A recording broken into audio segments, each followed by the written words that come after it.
muito congestionados jogos, o que é que poderá ser aqui o fator de risco.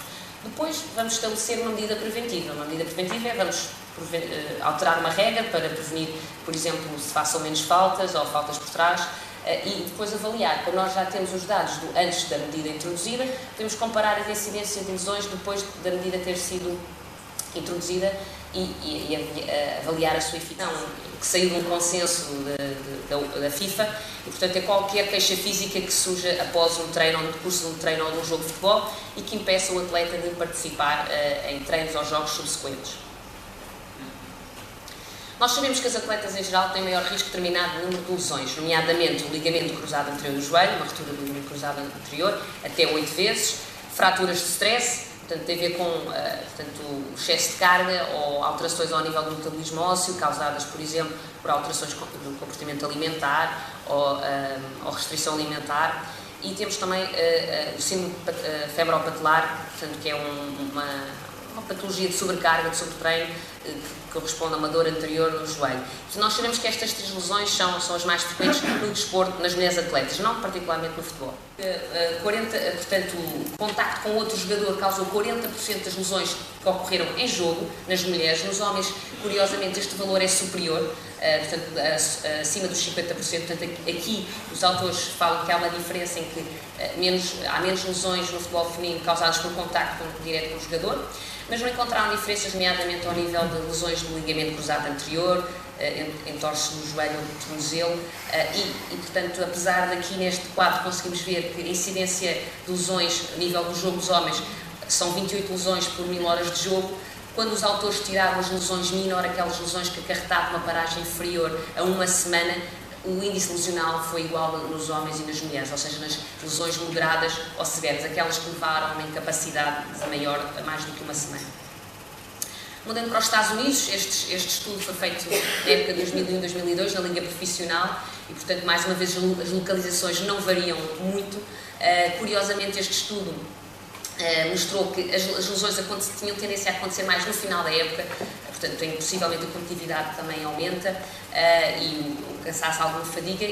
Este estudo também demonstrou que os médios, parece que neste estudo tiveram maior número de lesões, ao contrário de outros estudos em que os avançados parecem ser a posição de campo com maior risco de lesão. Houve um abandono total da competição, por isso uma diminuição para metade das atletas, nas jogadoras que realizaram este programa de treino que demora 15, 20 minutos a ser feito. Ora, isto pode-nos ajudar. Se formos para os fatores de risco, e já foi falado aqui anteriormente, uma das coisas que surge muitas das vezes é a questão do índice de massa corporal. Mais do que o índice de massa corporal, porque o índice de massa corporal é apenas um rácio entre o peso e a altura. Okay? Não está necessariamente associado, ao contrário do que muitas pessoas pensam, associado às questões da gordura. Como foi dito anteriormente, nos estudos, apesar de um índice de massa corporal superior parecer levar a um maior risco de lesão, a maior parte das jogadoras estão dentro dos padrões normais para a população comum. Okay? Mais do que o índice de massa corporal, parece-nos mais importante apostar nas questões do fitness. Isto não está apenas e só associado a questões anatómicas da própria mulher. Tem também que ver com deficiências técnicas que não são ensinadas de base nas meninas. Okay? Se nós ensinarmos as nossas jogadoras a saltar, se soubermos ensinar a receber no solo, a aterrar, a cair, e estivermos atentos ao alinhamento corporal que elas têm neste tipo de ações, possivelmente vamos conseguir reduzir de forma brutal a incidência de lesões no nosso treino, no desenvolvimento da resistência, centramos o nosso treino no desenvolvimento da velocidade e fazemos poucos exercícios de força. Cada vez mais informação nos mostra de forma clara que a força é a base de todas as outras capacidades. E quando falamos em força, não estamos a falar aqui em halterofilistas, estamos a falar de uma ideia de robustez, permitir às jogadoras realizar todas as suas ações com qualidade e de forma segura. Basicamente, colocou-se gente a fazer trabalho de força de isquiotibiais antes do treino e depois do treino. Okay? E verificou-se. E tentou-se perceber qual o efeito deste tipo de trabalho. Ora, as equipas, e o que é que se fez? E fez-se jogos de futebol e avaliou-se a força dos músculos posteriores da coxa antes do jogo, ao intervalo e depois do jogo.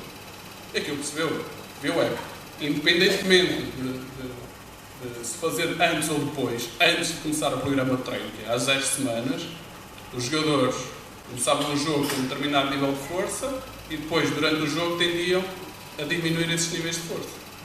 Ora, um grupo de jogadores que fez este tipo de trabalho antes da sessão de treino, numa situação de aquecimento, passado 8 semanas, verificou-se que os jogadores aumentam de forma absoluta, em situação de não fadiga, os níveis de força, mas depois tendem a ter essa quebra que se verifica normalmente os níveis de força ao longo do jogo.